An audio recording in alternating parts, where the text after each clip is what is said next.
শিক্ষার্থী বন্ধুরা, আশা রাখি যে যেখানে আছো ভালো আছো। ডাটা স্ট্রাকচার অ্যান্ড অ্যালগোরিদম সাবজেক্টের 11তম লেকচারে চ্যাপ্টার 9-এ তোমাদের সবাইকে স্বাগত। আর এই কোভিড-19 এ সবাই সুস্থ আছো এই কামনা করে আমি আমার লেকচার আজকে শুরু করছি। আমি Mohammad Sakhawat Hossain, chief instructor computer, Khulna polytechnic institute, Khulna. আজকে তোমাদের ডাটা স্ট্রাকচার অ্যালগোরিদমের 11তম লেকচারে চ্যাপ্টার 9-এর সর্টিং অধ্যায় আলোচনা করব। এই সর্টিং অধ্যায়ের ভিতরে আজকে বাবুল সর্ট এবং কুইক সর্ট সম্পর্কে তোমাদের বিস্তারিত আলোচনা করব। যাই হোক, শুরু করা যাক। সর্টিং কি জিনিস? সর্টিং আমরা ডাটা স্ট্রাকচারের যে অপারেশনগুলো করছিলাম সেখানে বেসিক যে 4টি অপারেশন ছিল: ইনসার্টিং, ট্রাভার্সিং, ডিলিটিং, সার্চিং, আর দুটো স্পেশাল অপারেশন ছিল সর্টিং এবং merging. Sorting is a process of ordering or placing a list of elements from a collection in some kind of order. তো সর্টিং এমন একটা পদ্ধতি যেখান থেকে কোনো লিস্টের যে ডাটাগুলো আছে সেটা অ্যাসেন্ডিং বা ডিসেন্ডিং অর্ডার অনুযায়ী সাজানোর প্রক্রিয়াটাকেই বলা হয় sorting. Sorting is a nothing but storage of data in sorting order. অর্থাৎ এটা এমন কিছুই না, অর্থাৎ ডাটাগুলোকে বিভিন্ন সর্টিং অর্ডারে সাজানো হয়ে থাকে। সর্টিং এর জন্য লিখছি, sorting can be done in ascending and descending order. It arrange the data in a sequence which makes searching easier. এবং সর্টিং এ ডাটাগুলো এমনভাবে সাজানো হয় যাতে যে কোনো ডাটা আমাদের খুঁজে পেতে সহজ হয়। আমরা বিভিন্ন টাইপের সর্টিং এর সাথে পরিচিত হতে পারো। সর্টিং এর সম্পর্কে আমরা জানি। এখানে কিছু সর্টিং এর নাম তোমাদের দেখানো হয়েছে। একটা হচ্ছে insertion sort, selection sort, quick sort, merge sort, heap sort, shell sort, bubble sort, comb sort, counting sort, bucket sort, radix sort. এর ভিতর থেকে তোমাদেরকে আজ আমি বাবুল সর্ট এবং কুইক সর্ট সম্পর্কে আলোচনা করব। আমি শুরুতেই বাবুল সর্ট সম্পর্কে আলোচনায় যাচ্ছি। বাবুল সর্ট খুবই সহজ একটা সর্টিং অ্যালগোরিদম। এই সর্টিং অ্যালগোরিদমের প্রতিটা, অর্থাৎ এক জোড়া ডাটার মধ্যে তুলনা করা হয় এবং তার মধ্যে একটা অর্ডার অনুযায়ী সেই ডাটাগুলোকে সোয়াপ করা হয়। সোয়াপ মানে স্থান বিনিময় করা হয়। আগেই বলছি, এই ডাটাগুলো এই সর্টিং অ্যালগোরিদমে প্রতি জোড়া ডাটার মধ্যে তুলনা করা হয় এবং সেই অর্ডার অনুযায়ী সেই ডাটাগুলোকে স্থান বিনিময় বা সোয়াপ করা হয়। এবং এই অ্যালগোরিদমটা যদি বৃহৎ কোনো ডাটা হয় তাহলে সেক্ষেত্রে এটা সুইটেবল হবে না। এর অ্যাভারেজ এবং রো স্টেজ complexity big O N square, where N in the number of items. আগেই বলছি, বাবুল সর্ট খুবই সিম্পল একটা অ্যালগোরিদম যেখানে ডাটাগুলো অ্যাসেন্ডিং বা ডিসেন্ডিং অর্ডারে সাজানো হয়ে থাকে এবং এখানে অ্যালগোরিদমের মেথডের মধ্যেই, অর্থাৎ প্রতি জোড়ার ডাটা মধ্যে কম্পেয়ার করা হয় এবং এর মধ্যে সর্টিং অর্ডার অনুযায়ী সেই ডাটাগুলোকে সোয়াপ করা হয় বা স্থান বিনিময় করা হয়। এই অ্যালগোরিদমের ডিসঅ্যাডভান্টেজের মধ্যে একটাই, এটা যদি বৃহৎ ডাটা হয়ে থাকে তাহলে এই অ্যালগোরিদমটা সেখানে সুইটেবল হবে না। যাই হোক, আমরা অ্যালগোরিদম মেথডটা আমরা দেখা যাক। আমি এখানে একটা আনসর্টেড অ্যারে তোমাদের দেখানো হয়েছে, যার অ্যারে অর্থাৎ এখানে 5টি ডাটা দিয়ে দেখানো হয়েছে। এই 5টি ডাটার এখন এখানে দেখো, তুমি দেখতেই পারছো এই অ্যারেটা আনসর্টেড অর্থাৎ সর্টেড অবস্থানে নাই। এখন এই অ্যারেটাকে আমরা অ্যাসেন্ডিং অর্ডারে সাজাবো অর্থাৎ ছোট থেকে বড়। তাহলে বাবুল সর্ট টেকনিকে আমি এটা আলোচনা করব। আগে শুরুতেই বলে নিই, বাবুল শব্দের অর্থ বুদবুদ। যেমন কোনো একটা কুয়ার তলদেশ থেকে যদি কোনো বুদবুদ, ছোট একটা বুদবুদ যদি হয়, তাহলে যত উপরে ওঠে সেটা আরো বড় হতে হতে একসময় উপরে চলে আসে।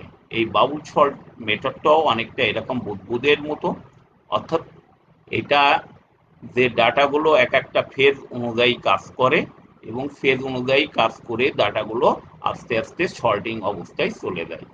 যাই হোক, এখন মেথডটা আলোচনা করি। আগেই শুরুতেই বলা হয়েছিল যে এটা এক জোড়া পেয়ার ডাটার মধ্যে তুলনা করা হয়। এ জায়গাও শুরুতে আমরা ফার্স্ট ফেজে আমরা 14 এবং 33 যে প্রথম দুটো ডাটা আছে, এই দুটো ডাটার মধ্যে আমি কম্পেয়ার করব। খেয়াল করে দেখো, একটু হাইলাইট করে এখানে দেখানো হয়েছে। আমি শুরুতেই 14 এবং 33-এর মধ্যে কম্পেয়ার করা আছে, একটু হাইলাইট করা আছে, দেখো তোমার ডাটাগুলো। এখানে 14 এবং 33-এর মধ্যে যদি প্রথম ডাটাটা যদি দ্বিতীয় ডাটাটা যদি প্রথম ডাটার চাইতে ছোট হয়, তাহলে তারা সোয়াপ হবে অর্থাৎ স্থান বিনিময় হবে। আর যদি প্রথম ডাটা যদি দ্বিতীয় ডাটার চাইতে ছোট হয়, তাহলে কোনো সোয়াপ হবে না। এখানে 14 আর 33-এর মধ্যে দেখতেই পারছো 33 বড়, অতএব এখানে এই ডাটাটা সর্টেড অবস্থায় আছে অর্থাৎ কোনো সোয়াপ হবে না। তাহলে 14 আর 14 প্রথম দুই ডাটার মধ্যে কোনো কম্পেয়ার হবে না। এরপর আবার দ্বিতীয় এবং তৃতীয় ডাটা খেয়াল করে দেখো, হাইলাইট করা আছে, 33 এবং 27 ডাটার মধ্যে কম্পেয়ার হচ্ছে। এখানে দেখো স্পষ্ট 33 27-এর চেয়ে বড়, অর্থাৎ 27 33 থেকে ছোট। তাহলে কি হবে? অবশ্যই এটা সোয়াপ হবে।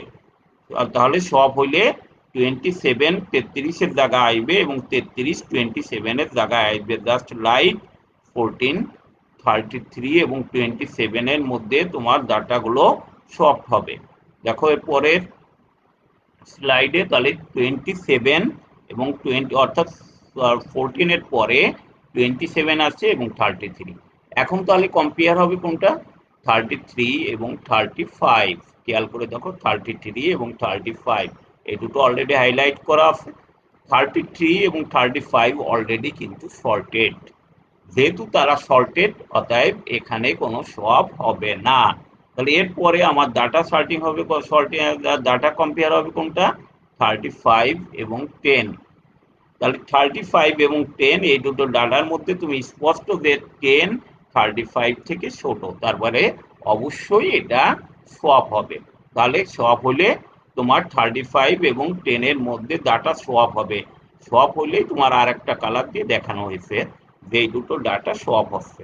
তাহলে দেখো, তোমার সোয়াপ হলে তাহলে কি হবে?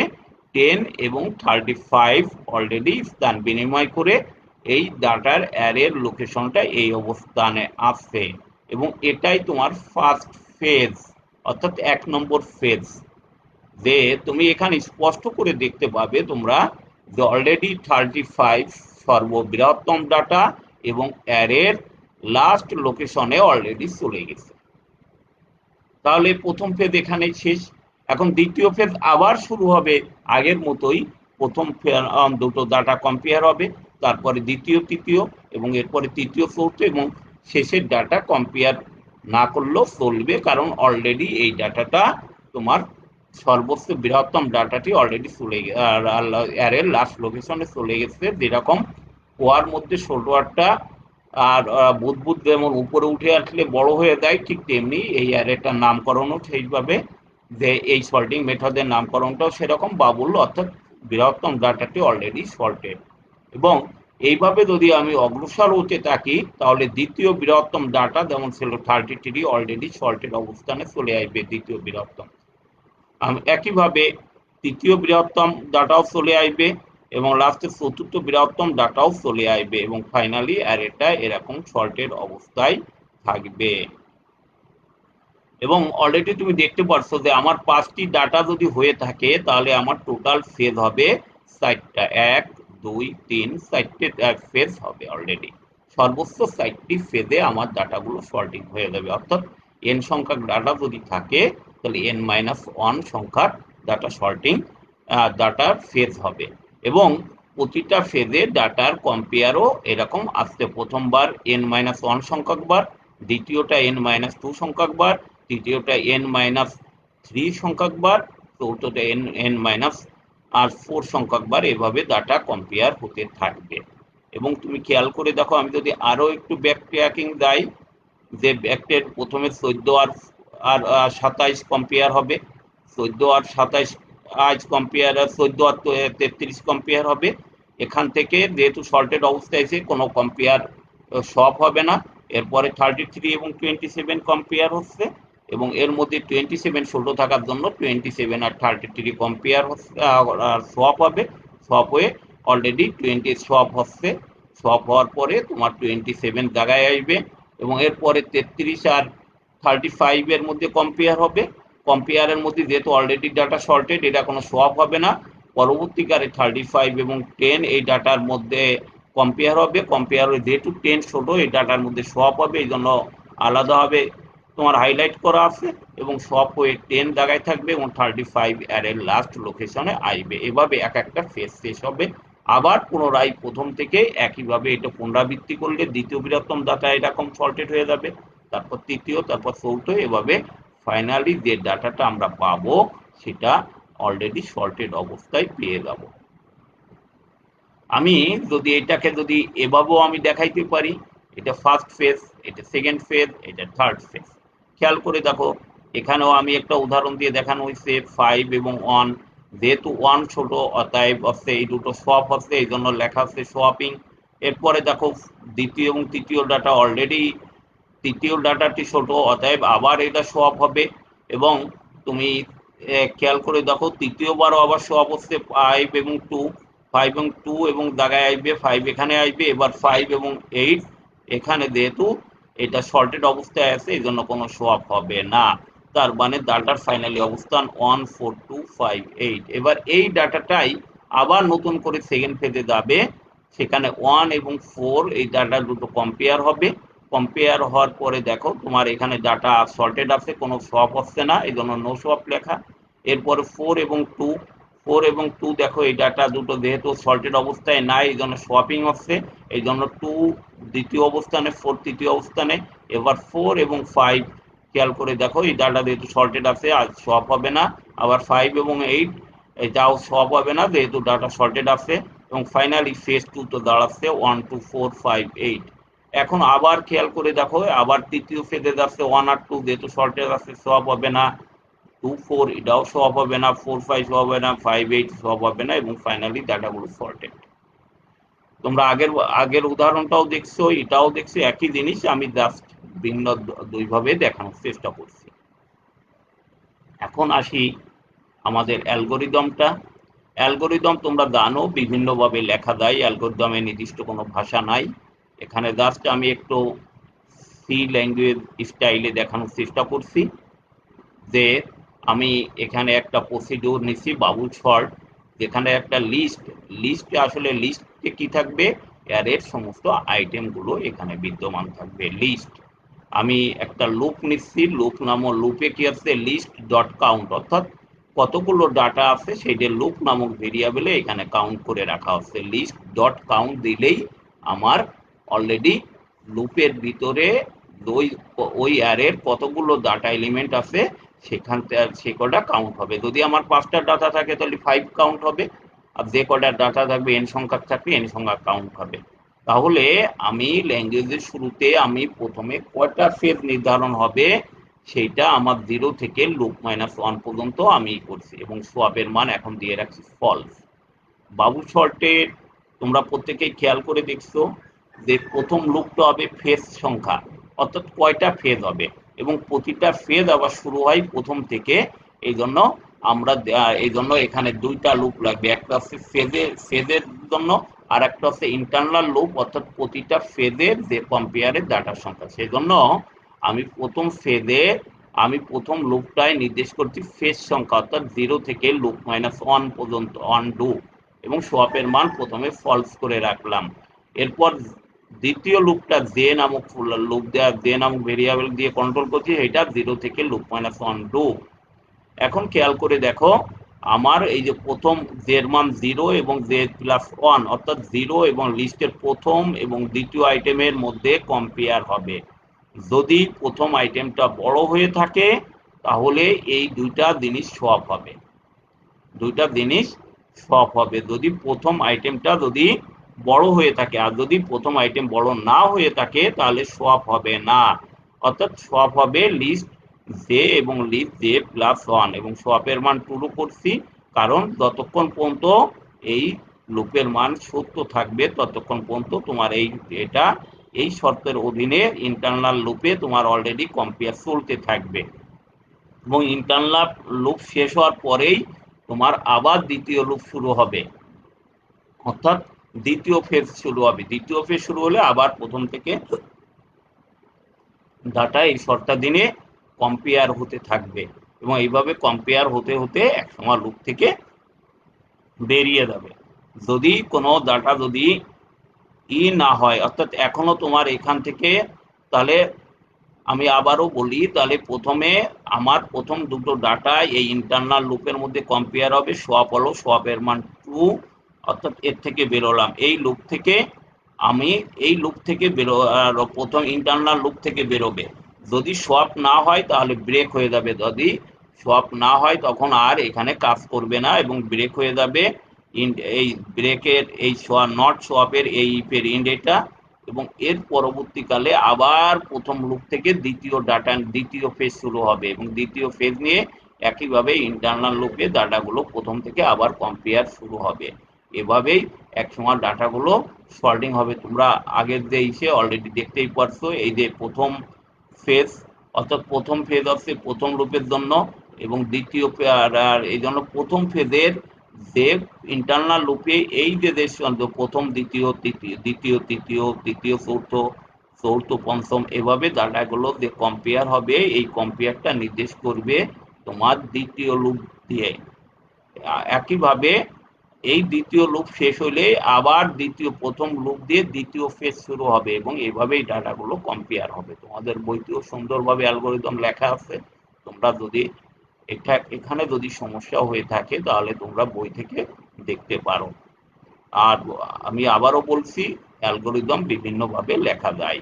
আমি গতানুগতিক ধারায় এখানে তোমাদের অ্যালগরিদমটা লিখি নাই, একটু অন্যভাবে লিখছি, যাতে তোমাদের মধ্যে ক্লিয়ার হয় যে অ্যালগরিদম শুধু ওভাবেই লেখলে হবে না, একটু অন্যভাবে লেখাও যেতে পারে। যাই হোক, আমরা বাবুল সল্ট টেস্ট করলাম। আমরা আগেই শুরুতেই বলছি, বাবুল সল্টের complexity order of big O N square. আমরা দ্বিতীয় সল্টিংটা আজকে আলোচনা করব। দ্বিতীয় সল্টিংটা হচ্ছে কুইক সল্ট, এবং কুইক সল্টটা তোমাদের জন্য একটু জটিল হইতে পারে, তবে কুইক সল্টের কিছু কিছু সুবিধা আছে এবং কিছু অসুবিধাও আছে। সুবিধাটা হচ্ছে, quick salt is a famous salting algorithm, অর্থাৎ যতগুলো সল্টিং অ্যালগরিদম তোমাদের ফার্স্ট স্লাইডে দেখানো হয়েছিল, যে প্রায় 10-12টা সল্টিং অ্যালগরিদম, এর মধ্যে কুইক সল্ট অর্থাৎ এর নাম যেহেতু কুইক, মানেই বুঝতে পারছো খুব দ্রুত এই সল্টিং এর মাধ্যমে ডাটা সল্ট করা যায়। আর এটা একটা বিখ্যাত sorting algorithm. It sort the given data item, এটা অ্যাসেন্ডিং অর্ডারে ডাটাগুলো অলরেডি সর্টিং হয়ে থাকে। It use the data of divided and conquer approach, অর্থাৎ যদি তোমরা বিএসসিতে যদি অ্যাডভান্স অ্যালগরিদম সাবজেক্ট পড়লে, তখন তোমরা দেখতে পারবে যে ডিভাইড এবং কনকুয়ার নামক একটা মেথড ওখানে আছে। তখন তোমরা, এখন আর আমি এটা নিয়ে আলোচনা করছি না, এটা আলোচনা করলেও তোমরা বুঝবা না, এই জন্য এটা আছে একটা ডিভাইড এবং কনকিউর অ্যাপ্রোচ মেথডে এটা কাজ করে থাকে এবং ইট ফ্লোজ এ রিকার্সিভ অ্যালগোরিদম, এবং এটা একটা রিকার্সিভ অ্যালগোরিদম ফলো করে। তাহলে আমরা টেকনিকে দেখা যাক। একটা টেকনিক, এটা তোমরা একটু খেয়াল করবে, না হলে তোমরা অনেকেই বুঝতে পারবা না। এটা আমি দেখো, আমি তোমাদের এখানে একটা আনসর্টেড অ্যারে এখানে নিয়েছি। এই আনসর্টেড অ্যারেতে আমরা কুইক সর্ট মেথডে আমি ডাটাগুলোকে অ্যাসেন্ডিং অর্ডারে আমি সাজাবো। স্টেপ ওয়ানে আমরা এখানে বেশ কিছু স্টেপ দিয়েছি, প্রায় এখানে আমার 6টা ডাটা আছে, বেশ কিছু স্টেপ আমার এখানে হবে। আমি এখানে 3টে ভেরিয়েবল আমি ইউজ করব, একটা হচ্ছে লেফট, একটা রাইট, অর্থাৎ লেফটটা লেফট পজিশনে থাকবে, রাইটটা রাইট পজিশনে থাকবে, এবং আর একটি ভেরিয়েবল এখানে ইউজ করছি লগ বা পিভট। বেশিরভাগ কখনো পিভট দিয়ে থাকে বা আমরা লোকেশন হিসেবেও আমরা একে দেখাইতে পারি, অর্থাৎ লোকেশন মানেই ধরে রাখবা পিভট, আর পিভট মানেই লোকেশন। তাহলে আমরা এখানে অ্যালগোরিদমের শুরুতেই আমরা এখানে লোকেশন তাকে, অর্থাৎ লেফট পজিশনে আমরা লোকেশনটাকে পয়েন্ট করব, এবং অ্যারের লেফট পজিশন অর্থাৎ লেফট 0, রাইট অ্যারের শেষ লোকেশন অর্থাৎ 5, আর লোকেশন শুরুতেই লেফটে রাখবো। তাহলে দ্বিতীয় স্টেপে দেখা যাক কি হয়। দ্বিতীয় স্টেপের তোমরা দেখো যে লোকেশনটা আমার প্রথম লোকেশন আছে। এবার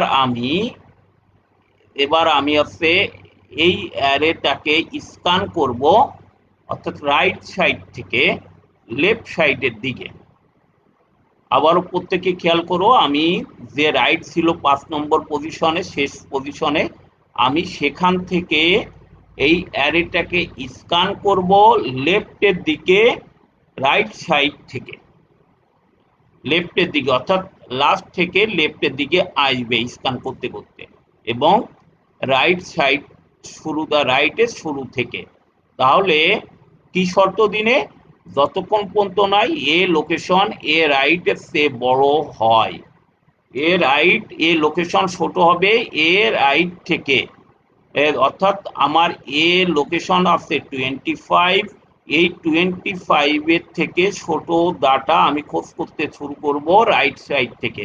তাহলে প্রথমেই দেখো আমার প্রথম ডাটাটা আছে, এখানে প্রথম ডাটাটা আসে 28, যেটা সাধারণত 25 চেয়ে বড়। তাহলে কি করব, আমার রাইট লোকেশন 1 কমিয়ে আনবো, অর্থাৎ A4 পজিশনে রাইট আনবো। A4 পজিশনে আছে ডাটা 20, আর প্রথম ডাটা আছে 25। তার শর্ত আমার আছে 25, কতক্ষণ সার্চ করব, 25 থেকে ছোট ডাটা যতক্ষণ, আর 25 থেকে বড় হবে ডাটা ততক্ষণ। কিন্তু এখানে খেয়াল করে দেখো, এখানে আছে এ রাইটে আছে 20, তার মানে এই শর্ত আর আমার মেনটেন হচ্ছে না, অর্থাৎ এখানেই আমার থেমে যেতে হবে। অর্থাৎ এখন যদি, যেহেতু 20 ছোট পেয়েছি, এখন তাহলে 20 আর এই এ লোকেশনের ডাটা, অর্থাৎ এ রাইট এবং এ লোকেশনের এই দুটো ডাটার মধ্যে ইন্টারচেঞ্জ হবে, অর্থাৎ 25 আসবে এখানে এবং 20 যাবে এখানে। বুঝতেই পারছো। আমি আবারও বলি, আমি এর প্রথমে লেফটের যে এ লোকেশন এবং এ লেফটটাই প্রথম থাকবে এ লোকেশন, এবং এ রাইটে ছিল আমার শেষের ডাটাটা। আমি এখন শেষের ডাটা আর প্রথম লোকেশন কম্পেয়ার করব, যদি এইটার থেকে যদি এই ডাটাটা যদি ছোট থাকতো তাহলে আগেই ইন্টারচেঞ্জ করে নিতাম। যেহেতু এই ডাটাটা বড়, তাহলে ইন্টারচেঞ্জ করব না, এবং এই ডাটা থেকে রাইট সাইড থেকে আমি স্ক্যান করতে করতে যাব এই শর্তের অধীনে, এ লোকেশন লেস দেন এ রাইট পর্যন্ত এই শর্তাধীনে আমি স্ক্যান করতে করতে থাকবো। তাহলে প্রথম ডাটাটি আমি এই স্ক্যানের মধ্যে পড়লো না, কারণ 28 এই লোকেশনের 25 থেকে বড়। তাহলে আমি পরবর্তী এ রাইটের মান আমি 1 কমাবো, অর্থাৎ আমি তাহলে এ কমায় এরপরে A4 পজিশনে দেখো আছে 20, তার মানে 20 নিশ্চয়ই 25 থেকে বড়, তার মানে ডাটা স্ক্যান এখানে থেমে যাবে, এবং 25 এবং 20 মধ্যে ডাটা স্থানান্তর হবে বা সোয়াপ হবে। তার মানে এখন আমার আর হচ্ছে যে এই জায়গার লোকেশন 0, লেফট 0, রাইট লোকেশনে 25, তাহলে 20, তাহলে এই 20 আমার এ লেফটের সাথে ইন্টারচেঞ্জ হলো, ইন্টারচেঞ্জ হয়ে 20 এখানে আসবে এবং 25 এখানে আসবে, আর 25 এখানে আসার সাথে সাথেই আমার এ লোকেশন চেঞ্জ হয়ে অলরেডি এ রাইটে আসবে। অর্থাৎ ডাটা আমি আগে শুরু করেছিলাম রাইট সাইড থেকে লেফটের দিকে স্ক্যান, এখন আমি স্ক্যান শুরু করব উল্টো দিকে, অর্থাৎ লেফট সাইড থেকে রাইট সাইডের দিকে, লেফট সাইড থেকে স্ক্যান শুরু করব এবং রাইট সাইডের দিকে কি শর্ত দিনে, এ লোকেশন গ্রেটার দেন এ রাইট, আগে ছিল এ লোকেশন লেস দেন এ রাইট, এবার আমি এ লোকেশন গ্রেটার দেন এ রাইটের শর্ত দিনে আমি ডাটা সার্চিং করব। তাহলে এখন 20 আর 25, তাহলে নিশ্চয়ই এটা এই শর্তের ভিতরে পড়ে, অর্থাৎ এ লোকেশন 25, এ লোকেশন বড় আছে এ রাইট থেকে, আমি এবার আর লেফট সাইড থেকে স্ক্যান শুরু করব রাইট সাইডের দিকে। তাহলে আমার এখন দেখা যাক এর পরবর্তী স্লাইডে কি আছে। খেয়াল করে দেখো 25 যেহেতু এই ইসের মধ্যে পড়ে না, 20 এর মধ্যে পড়ে না, তাহলে এ লেফটের মান আমি 1 বাড়িয়ে নিব, রাইট সাইডের দিকে বাড়িয়ে নিলে এবার আমি ডাটা পাচ্ছি কত 10। খেয়াল করে দেখো 10 নিশ্চয়ই এর থেকে এ লেফটের থেকে, অর্থাৎ এ লোকেশনের মান এখন 25 নিশ্চয়ই এ লেফটে আছে 10, তার মানে এই শর্ত এখানে অ্যাপ্লাই হচ্ছে, অ্যাপ্লাই হলে তাহলে কি হবে, ডাটা আরো স্ক্যান হবে, অর্থাৎ লেফটের মান আরো বৃদ্ধি পাবে, বৃদ্ধি পাওয়া মানে রাইটের দিকে সরে যাবে, রাইটের দিকে সরে গেলে লেফটের মান হবে এখন হচ্ছে এ টু, দেখো পরবর্তী স্টেপে এ টুর মান কত এখন 30, নিশ্চয়ই এই শর্ত আর এখানে মেনটেন করছে না, অর্থাৎ এ লোকেশনের থেকে এ লেফট বড় হয়ে যাচ্ছে, তার মানে স্ক্যান থেমে যাচ্ছে, এ লেফটের থেকে স্ক্যান থেমে আছে। আমি আবারও বলি তোমাদের, আমি একবার প্রথম শুরুতেই রাইট সাইড থেকে আমি স্ক্যান শুরু করব লেফটের দিকে, যদি যতক্ষণ পর্যন্ত না এ লোকেশনের সে ডাটা বড় না পাই, আর এর পরবর্তীতে আবার শুরু করব, অর্থাৎ যখনই আমি রাইট সাইড থেকে স্ক্যান করব আমার লোকেশনটা থাকবে লেফটে এবং ওই লোকেশনের ডাটার সাথে আমি রাইট সাইড থেকে কম্পেয়ার করতে করতে আসবো যে ওর সাইডে বড় কোনো ডাটা পাই কিনা, ওর থেকে ছোট কোনো ডাটা পাই কিনা, যদি ছোট ডাটা পাই স্ক্যান থেমে যাবে এবং ওই দুটো ডাটা আমরা ইন্টারচেঞ্জ করব, আর ডাটা ইন্টারচেঞ্জ করার সাথে সাথেই আমার লোকেশন আবার বিপরীত পজিশনে যাবে, অর্থাৎ এ রাইট পজিশনে যাবে, এ রাইট পজিশনে লোকেশন হওয়ার পরে আমরা এ লেফট থেকে আবার ডাটাগুলো আমরা স্ক্যান করা শুরু করব রাইটের দিকে, তার বিপরীত শর্ত অনুযায়ী, অর্থাৎ এ লোকেশনের চেয়ে কোনো ছোট কোনো ডাটা পাই কিনা, যতক্ষণ না পাই লেফটের মান এক এক করে রাইটের দিকে বাড়াইতে থাকবো, এবং যখনই আমি বড় ডাটা পেয়ে যাব, তো বড় ডাটা পেয়ে যাব তখনই আমার স্ক্যান থেমে যাবে, অর্থাৎ যেমন এখানে আমি পেয়ে গেছি 30 নিশ্চয়ই 25 এর চেয়ে বড়, অর্থাৎ 25 এবং 30 এখন ইন্টারচেঞ্জ হবে, অর্থাৎ 30 যাবে 25 এর কাছে, 25 আসবে 30 এর দিকে, তাহলে এই ডাটাটা ইন্টারচেঞ্জ হবে এবং লোকেশন এর পরবর্তীকে লেফটে চলে আসবে। খেয়াল করে দেখো 6 নম্বর স্টেপে তোমার লোকেশন চলে আসছে এ লেফটে এবং এখানে অলরেডি 20 ডাটা চলে আসছে এবং 30 দেখো 20 এ রাইটে চলে যাবে 30 ডাটাটা, অর্থাৎ A4, অর্থাৎ লেফট এখন 2, রাইটের মান 4, লোকেশন চলে আসবে এ লেফট। তাহলে এবার আমি কোন দিক থেকে স্ক্যান শুরু করব, রাইট থেকে স্ক্যান শুরু করব, এর থেকে কোনো ছোট ডাটা পাই কি না, অর্থাৎ 25 এর চেয়ে ছোট কোনো ডাটা আমি লেফটের থেকে পাই কিনা, লেফট সাইড থেকে আমি স্ক্যান শুরু করব, রাইট সাইড থেকে স্ক্যান শুরু করব লেফটের দিকে। দেখো খেয়াল করে এখন অলরেডি আমি রাইটের পজিশন 4, এরপরে আমি স্ক্যান শুরু করব, অর্থাৎ রাইটের পজিশন 1 কমালাম 20, অর্থাৎ রাইট এখন হচ্ছে রাইট এখন 3 এবং A3 ডাটা হচ্ছে 25 নিশ্চয়ই এই শর্ত ফিল আপ করে না, অর্থাৎ এ লোকেশনের চেয়ে এ রাইটের মান ছোট, তার মানে স্ক্যান থেমে যাবে এবং লেফট আর আর অর্থাৎ এই দুটো ডাটা ইন্টারচেঞ্জ হবে, অর্থাৎ 15 আসবে 25 এর জায়গায় 25 আসবে 15 জায়গা, অর্থাৎ আর সাথে সাথেই এই আমার লোকেশনও চেঞ্জ হয়ে রাইট পজিশনে আসবে। দেখো 8 নম্বর স্টেপে কি আছে, 8 নম্বর স্টেপে দেখো ওই যে আমার 15 এবং 25 ডাটা চেঞ্জ হয়েছে, লোকেশন 25 আসছে, এ রাইট ও 25 আসছে।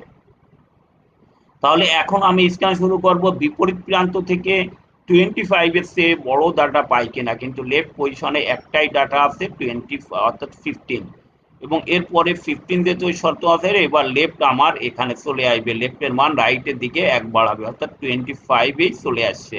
অর্থাৎ এখন এ রাইট, এ লেফট এবং এ লোকেশন একই পয়েন্ট নির্দেশ করছে 25, যখন একই লোকেশন নির্দেশ করছে ওই ডাটাটি তখন ফিক্সড হয়ে যাবে ওই জায়গায়, অর্থাৎ 25 আর কখনোই মুভ করবে না, যেহেতু তিনটে লোকেশনই একই পয়েন্ট নির্দেশ করছে।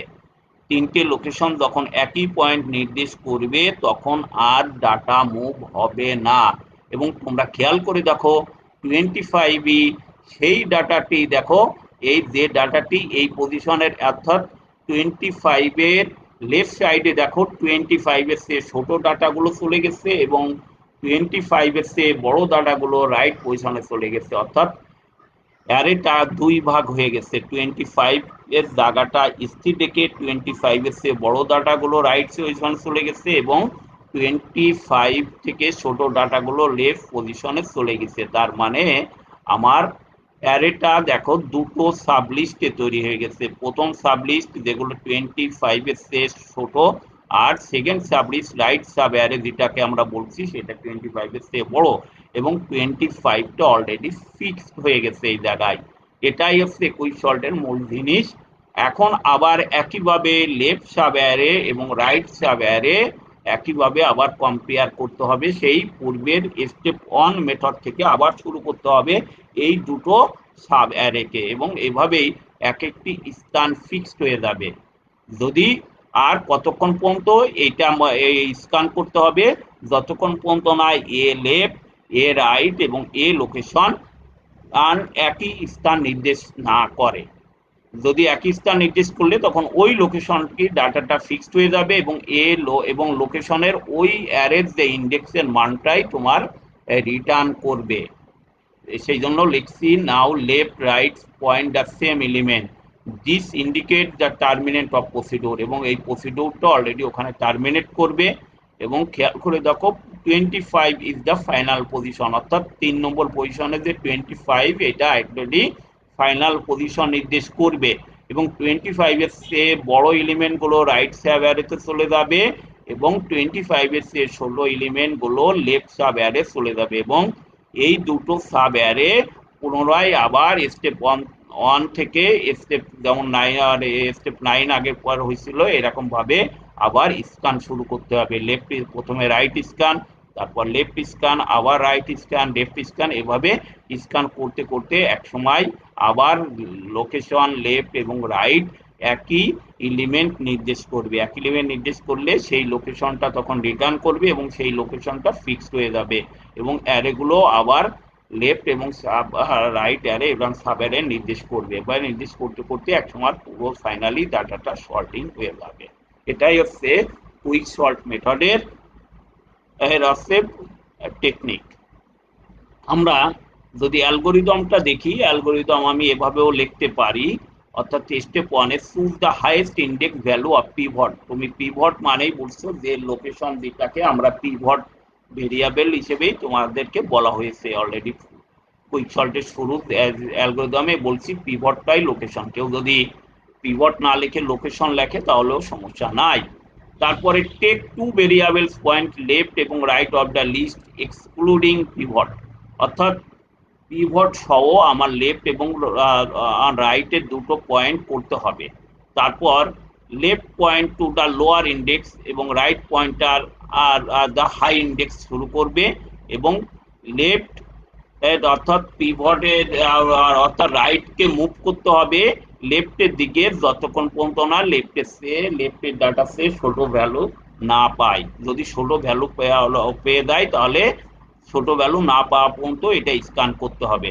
এবং একইভাবে আবার আর আর যখন যদি পেয়ে যায় তাহলে ওই দুটো স্থান বিনিময় করবে এবং এবং হচ্ছে পিভটের মান চেঞ্জ হয়ে যাবে, অর্থাৎ আগে ছিল পিভট ছিল লেফটে, এখন চলে যাবে পিভট রাইটে, এবং একইভাবে লেফট থেকে আবার স্ক্যান শুরু করতে হবে রাইটের দিকে যতক্ষণ পর্যন্ত না তার সেটা হায়ার ভ্যালু না পায়, অর্থাৎ সেটাই লিখছে while value at the right is greater than pivot move left. যতক্ষণ পর্যন্ত রাইট অর্থাৎ পিভটের সে বড় মান না পায় ততক্ষণ অবধি স্ক্যান শুরু করবে। যদি বড় মান পেয়ে যায় তাহলে স্ক্যান থেমে যাবে, এবং অ্যালগোরিদমও বলছে স্টেপ 5 এবং 6 এটা কি করবে, যদি ম্যাচ না করে অর্থাৎ সোয়াপ করবে, এরা পরস্পর সোয়াপ করবে লেফট এবং রাইট যতক্ষণ পর্যন্ত না এগুলো ম্যাচ না করে। যদি এরপরে যদি তুমি দেখো যে লেফট এবং রাইট সমান বা লেফট যদি রাইটের চেয়ে বড় হয়ে থাকে তাহলে তোমার হচ্ছে পয়েন্টার ওখানেই ওখানেই আছে অ্যালগোরিদমটা টার্মিনেট হবে এবং সেই পয়েন্টটাই হবে নিউ পিভট, অর্থাৎ সেটাই হবে ফাইনাল লোকেশন, ওই ডাটার ফাইনাল লোকেশন। এরপর এটা হচ্ছে একটা সাব অ্যালগোরিদম, অর্থাৎ কুইক সল্টের পিভট অ্যালগোরিদম আমি নাম দিছি, অর্থাৎ পিভট অর্থাৎ লোকেশন নির্দেশ করার জন্য এই স্টেপটা। এর পরবর্তী আমি আগেই বলছিলাম কুইক সল্ট ডিভাইড এবং এনকোয়ার মেথডে কাজ করে এবং রিকার্সিভ মেথড ফলো করে। এভাবে তোমার এক একটা অ্যারে অর্থাৎ অ্যারের একটা একটা পজিশন ডাটার এক একটা পজিশন নির্দেশ করবে, এবং এভাবে তোমার আবার লেফট ও সাব অ্যারে আবার তোমার এভাবে কম্পেয়ার করলেও ফেরে এক একটা ডাটা তার ফাইনাল পজিশন নির্দেশ করবে, এবং সেই লোকেশনটাই তোমার হচ্ছে সেই লোকেশন বা পিভটের মানটাই আমার ফাইনালি রিটার্ন করবে। সেটাই দেখা যাচ্ছে কুইক সর্ট অ্যালগোরিদম। এটা হচ্ছে কুইক সর্ট অ্যালগোরিদমে আগেই বলছি make the right most index value pivot. তোমার হচ্ছে রাইট মোস্ট ইন্ডেক্সের পিভটের মানটা তোমার আগে তৈরি করতে হবে, এবং অ্যারের যে পার্টিশনের মধ্যে আবার একইভাবে পিভট ভ্যালুটাকে পিভট ভ্যালুর আর যে বাম পাশের যে জিনিস পিভট ভ্যালুটাকে রেখে অ্যারেগুলোকে পার্টিশন করতে হবে, অর্থাৎ যেমন আমরা 25 কে যেমন স্থির রেখে অ্যারের এপাশে 25 এর ছোট এলিমেন্টগুলোকে আমরা লেফট সাবট্রির মধ্যে রাখছিলাম, আর 25 এর বড়গুলো রাইট সাব অ্যারের মধ্যে রাখছিলাম, সেভাবে তোমাকে পার্টিশন করতে হবে। পার্টিশন করার পরে আবার একই মেথডে লেফট পার্টিশনকে রিকার্সিভলি আবার একইভাবে নির্দেশ করতে হবে, এবং রাইট সাইডটাকেও একইভাবে রিকার্সিভলি তোমার আর নির্দেশ করে একটা অ্যারের লোকেশন ফিক্সড হয়ে পিভটের মান ফিক্সড হবে এবং অ্যারেটা সর্টিং হিসেবে চলে যাবে। এবং এই কুইক সর্টটা তোমার যে কোনো ডাটার ক্ষেত্রে অর্থাৎ বড় বড় ডাটার ক্ষেত্রে কুইক সর্টটা খুবই উপযোগী সেজন্য, এবং যে কোনো অ্যারের যতগুলো সর্টিং অ্যালগোরিদম আছে তার মধ্যে সর্বদ্রুত কুইক সর্ট মেথডে ডাটা সার্চ করা যায়। আশা করি তোমরা অনেকেই বুঝতে পারছো, আর যদি কেউ বুঝতে না পারো স্লাইডটাকে আরো ভালো করে দেখবে, আশা করি ক্লিয়ার হবে তোমাদের। আমি এই অ্যালগোরিদমটাকেই আমি সিডো কোডে কনভার্ট করে আমি এখানে দেখানোর চেষ্টা করছি। যে সিডো কোডে দেখো আমার প্রথমটাই ছিল পিভট অ্যালগোরিদম, সেই পিভট অ্যালগোরিদমটাকে আমরা একটা ফাংশন হিসেবে দেখাচ্ছি, ফাংশন পার্টিশন ফাংশন, এখানে রেফ রাইট আর পিভট। পিভটটাই তুমি আমি আবারও বলছি পিভটটাই আমি লোকেশনে দেখানো হচ্ছে ইন্ডিয়ান অ্যালগোরিদমে আর এই যে টেকনিকে পিভটটাকে আমরা লগ দিয়ে দেখানো হয়েছে। এখানে আমি পিভটটাই দেখাচ্ছি। এখানে শুরুতেই তোমরা জানো যে অ্যারের লেফট পজিশন অর্থাৎ সর্বনিম্ন ইন্ডেক্সটাই ছিল লেফট, এবং রাইটটা ছিল হচ্ছে রাইট পয়েন্টার রাইট -1, যেহেতু কোনো সিডো কোডে আমি অ্যারের মান যদি এন হয় 0 থেকে শুরু করি, সেই জন্য এর মান হচ্ছে n-1, এই জন্য রাইট -1 দেওয়া হয়েছে। কতক্ষণ পর্যন্ত নয় এইটা একটা লুপ নিচ্ছি, দেখো এই লুপটা চলবে যতক্ষণ এ লেফট পয়েন্টার পিভটের চেয়ে ছোট থাকে ততক্ষণ পর্যন্ত চলবে, আর এই প্লাস প্লাস দিচ্ছি তাতে অর্থাৎ লেফটের মান এক এক করে বাড়বে। যেহেতু এটার স্ক্যান শুরু হবে এখান থেকে, এই জন্য দেওয়া আছে এখানে তোমার, আর অলরেডি এখানে দেওয়া আছে যদি এটা এই সত্য হয় তাহলে এটা চলতে থাকবে, কিন্তু এর কোনো কাজ নাই। একইভাবে রাইট সাইডটাও ওই একইভাবে রাইট পয়েন্টার গ্রেটার দেন 0 এবং রাইট পয়েন্টার হচ্ছে রাইট সাইড তোমার মাইনাস করতে করতে যাবে পিভটের সেইটে, এভাবে কাজ করবে। এবং যখন ফাইনালি যদি লেফট পয়েন্টার যদি রাইট পয়েন্টার চেয়ে বড় বা সমান হয় তাহলে এটি ব্রেক হবে, আর যদি সমান না হয় অর্থাৎ তাহলে কি হবে, এই লেফট এবং রাইট পয়েন্টার সোয়াপ হবে। তোমরা আমি যদি আবারও দেখাই, এখানে খেয়াল করে দেখো যে স্টেপ 2 তে দেখো রাইট সাইড থেকে অলরেডি 25 এসছে, 20 এলিমেন্ট আমি ছোট পেয়েছিলাম। এরপরে এই দুটো দেখো, এই দুটো কি হয়েছে, পরস্পর সোয়াপ হয়েছে, অর্থাৎ 20 আসছে এখানে এবং 25 এসছে, আর সোয়াপ হওয়ার সাথে সাথেই লোকেশনও নিউ লোকেশনে চলে যাবে। সেইটাই এখানে এখানে তোমাদের অ্যালগোরিদমে সেই জিনিসটাই আমি এখানে দেখাচ্ছি যে যদি এখানে হয়, যদি লেফট আর রাইট লেফট পয়েন্টার যদি রাইট পয়েন্টারের চেয়ে বড় বা সমান হয় তাহলে কোনো পয়েন্ট হবে না এবং ডাটাগুলো তখন অফসে পরস্পর সোয়াপ হবে। এভাবেই তোমার অফসেট ডাটাটা অলরেডি লুপ থেকে বেরিয়ে যাবে এবং সোয়াপ লেফট পয়েন্টার এবং রাইট পয়েন্টার সোয়াপ হবে এবং রিটার্ন লেফট পয়েন্টার তোমার হচ্ছে রিটার্ন করবে।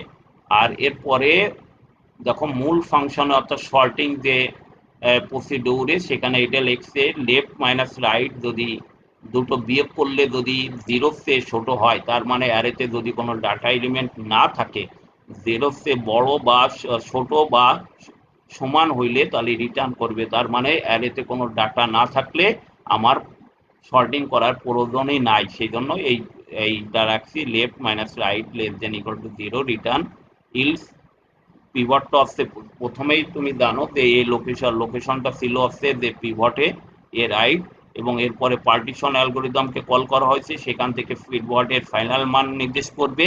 পিভটের মান যা নির্দেশ করবে তাহলে কুইক শর্টের ভিতরে আমি এখানে রিকার্সিভলি কল করছি, অর্থাৎ লেফট এবং পার্টিশন থেকে লেফট সাইডের মান হচ্ছে পার্টিশন থেকে 1 মাইনাস হবে, আর রাইট সাইডেরটা পার্টিশন প্লাস 1 থেকে রাইটের মধ্যে রাইট সাইডে অলরেডি রাইট সাইডে দুটো সাব অ্যারে ছিল, এটা লেফট সাব অ্যারে, এটা রাইট সাব অ্যারে, এভাবে তার মান নির্দেশ করবে এবং একইভাবে আবার এটা রিকার্সিভলি কল হবে। অলরেডি রিকার্সিভ অধ্যায় তোমাদের আলোচনা করা হয়েছে, তোমরা সেখান থেকে বুঝতেই পারছো। এভাবেই তোমার এই কুইক সল্ট অ্যালগোরিদমটা শেষ হবে। আর কুইক সল্ট অ্যালগোরিদমের অ্যাভারেজ মেথড এবং অ্যাভারেজ মেথডের complexity n log two n, big O log two n, আর যদি রোস্ট কেস হয় তাহলে big O n square. Big O extra আসছে বেস্ট কেস এবং অ্যাভারেজ কেসে n log টু n, যেহেতু অ্যারেটা সাব অ্যারে হিসেবে ভাগ হয়ে যায় এই জন্য এটা এখানে কমপ্লেক্সিটি কম আসবে। আর যদি রোস্ট কেস হয় তাহলে তোমার হচ্ছে সেই বাবুল সল্টের মতো big O n square complexity আসবে। আমি যদি অ্যাডভান্টেজ কি কুইক সল্ট অ্যালগোরিদমের অ্যাডভান্টেজ কি, আমি আগেই বলছি কুইক সল্ট এতে ইন ইন প্লেস সল্ট, অর্থাৎ it requires no temporary memory, কোনো অস্থায়ী মেমোরি এখানে দরকার হয় না। এটা অন্যান্য অ্যালগোরিদম থেকে খুবই ফাস্ট আর এখানে আরো অনেক সুবিধা আছে। Quick sort tend to make excellent usages of memory, অর্থাৎ এখানে ভার্চুয়াল মেমোরি বা ক্যাশ মেমোরি থেকে খুব এক্সিলেন্ট ভাবে ইউজ করা হয়। আর quick sort are easily parallelise due to divide and conquer nature, অর্থাৎ ডিভাইড এবং কোয়েন মেথড এর মতো এটা খুবই ইজিলি প্যারালাইজ করা যায়। আর ডিসঅ্যাডভান্টেজের মধ্যে আছে যদি এটা রোস্ট কেস হয় তাহলে disadvantage big O N square, আর ওরা এটা বাবুল সল্টের মতো এত স্টেবল না, অর্থাৎ কুইক সল্ট মেথডে তোমার বুঝতে গেলে একটু মাথা খাটাইতে হয়, বাবুল সল্টের মতো অত ইজি নয়। এটাই হচ্ছে ডিসঅ্যাডভান্টেজ। আমি একেবারে এই লেকচারের শেষেই চলে আসছি। আমরা পরবর্তীতে চ্যাপ্টার 9 এর 12তম লেকচারে সম্ভবত আগামী আগস্ট মাসের 10 তারিখে তোমাদের সাথে আবার দেখা হবে যদি সৃষ্টিকর্তা জীবিত রাখে। আমরা সেদিন আলোচনা করব সর্টিং এর ইনসার্শন সর্ট, সিলেকশন সর্ট এবং মার্জ সর্ট, এই তিনটে আলোচনা করব সামনের লেকচারে, যদি সম্ভবত 10 তারিখ পরে আগস্টে তোমাদের সাথে ওদিন দেখা হবে।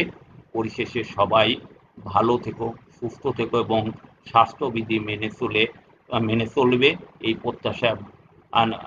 প্রত্যাশা নিয়ে আমি আজ বিদায় নিচ্ছি। খুদা হাফেজ। থ্যাংক ইউ সবাইকে।